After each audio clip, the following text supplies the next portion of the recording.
Hello, and welcome to Auntie Sandy's Storyland. Please join us at our new home on the Lotus Prism Network at patreon.com. Our story for today is The Golden Mare, the Firebird, and the Magic Ring.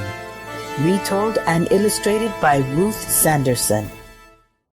Once upon a time, in a place where magical beasts still roamed the earth, a young man named Alexei left home to seek his fortune and perhaps to find an adventure or two as well.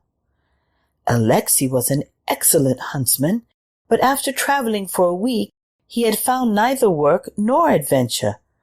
One evening, as night descended and the moon arose, he made camp at the edge of a glade. A noise of hoofbeats in the forest startled Alexei. Thinking it a herd of deer or some other game, the lad readied his bow.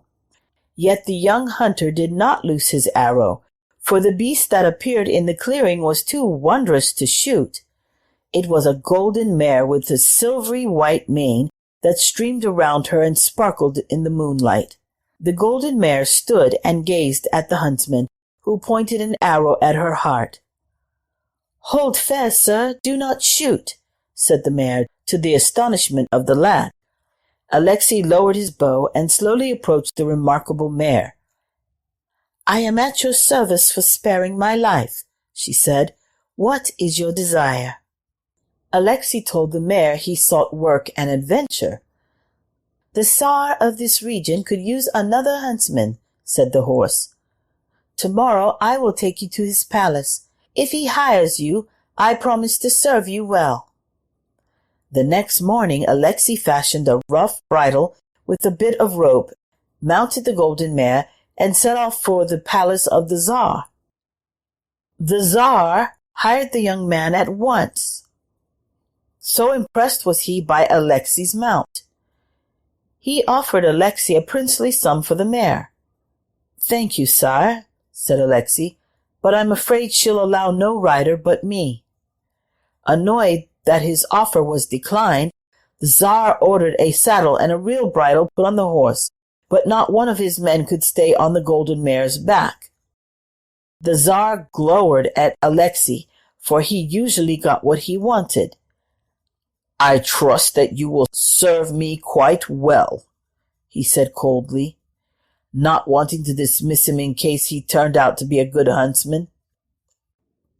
In just a few weeks, Alexei became the first among the Tsar's huntsmen, for he was a good shot, and the golden mare was swift at the chase. As luck would have it, there came a day that Alexei spied no game, but rode on and on until it began to grow dark. He was about to turn the mare around when he noticed something glowing brightly on the path ahead. It was a golden feather, bright as a flame, and Alexei knew it must be a feather from the great Firebird. "I will take this prize to the Tsar," said Alexei. "Then perhaps he will look upon me with favor." The golden mare was protective of her kind master. "If you take the Firebird's feather, you will surely learn the meaning of fear," she warned.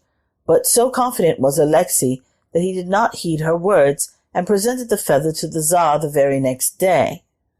As the Tsar greedily took the feather, he saw a way to rid himself of this insolent huntsman, whose horse was a constant reminder of what he could not have. "You bring me a mere feather?" bellowed the Tsar. "If you are so clever, bring me the whole bird, or I'll have your head brought in on a platter." Alexei left the throne room in despair and went to the golden mare's stall. "Do not worry," said the golden mare. "Ask the Tsar to have 100 sacks of maize scattered at midnight upon the open field on the hill. I will see to the rest." The Tsar agreed to Alexei's request, and at midnight his men scattered 100 sacks of maize on the field. Alexei took the saddle and bridle off the golden mare, and she wandered loose on the field. Then he hid in the bushes of a huge oak tree that stood at the top of the hill. All night they waited.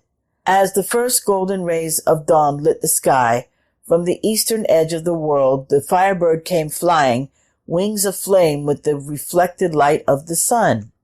The mighty bird landed in the field and began to eat the maize. As the golden mare grazed nearby, she wandered closer and closer to the Firebird.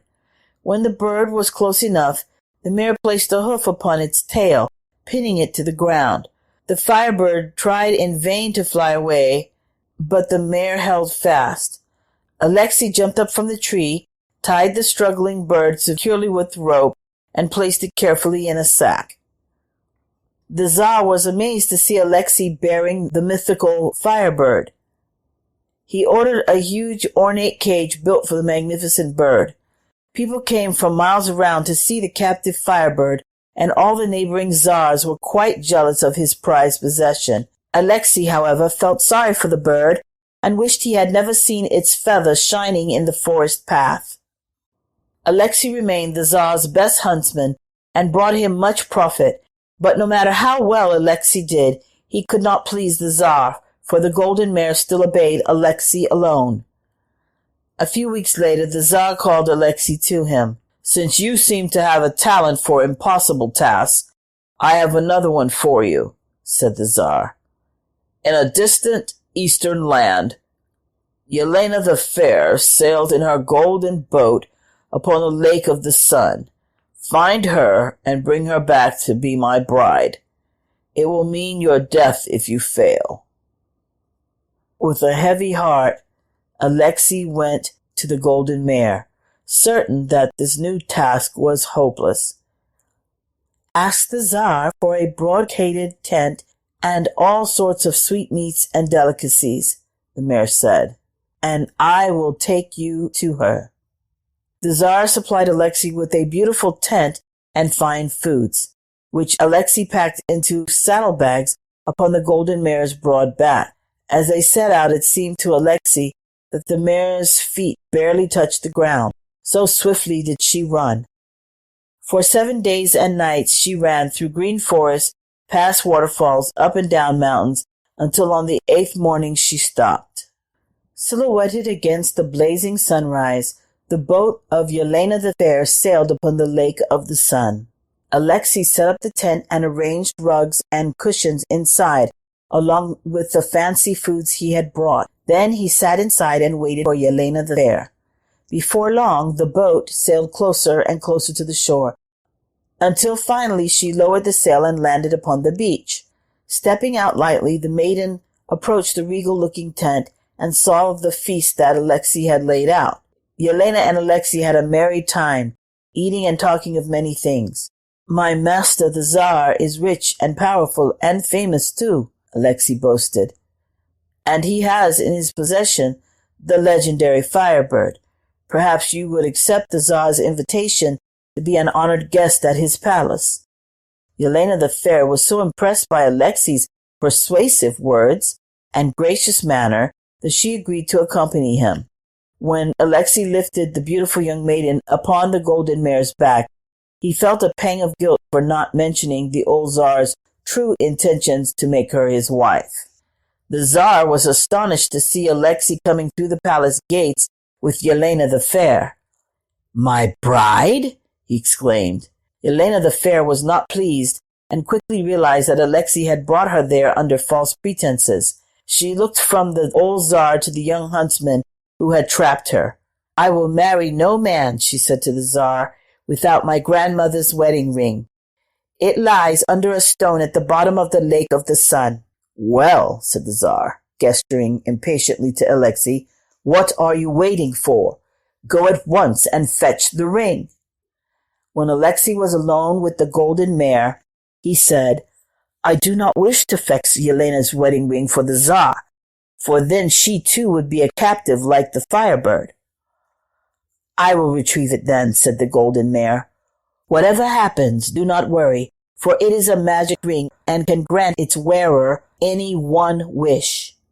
When she reached the lake of the sun, the mare stamped her hoof 3 times on the sand. A huge crab crawled out of the water. "At the bottom of the lake there is a ring under a stone," said the golden mare. "Please get it for Yelena the Fair, for she has need of it." Patiently the golden mare waited on the shore while the crab called together all the creatures that crawled on the lake's bottom to search for the ring. After some time he emerged with the ring in claw. Delicately, the golden mare took the ring in her teeth and then fairly flew back to the palace stables where Alexei waited. Alexei presented the ring to the Tsar, who gave it at once to Yelena the Fair. "You have your ring," he said. "Now let the wedding bells be rung. Let the feast be prepared." "Wait," said the shrewd maiden, who saw the remorse in Alexei's eyes. "I cannot marry a man as old as you, for you are surely 4 times my age." "But what can I do about that?" asked the Tsar. "Indeed, you can do something with my help," said Yelena. "Prepare a cauldron of boiling water, and with my magical power I will turn it into the water of youth.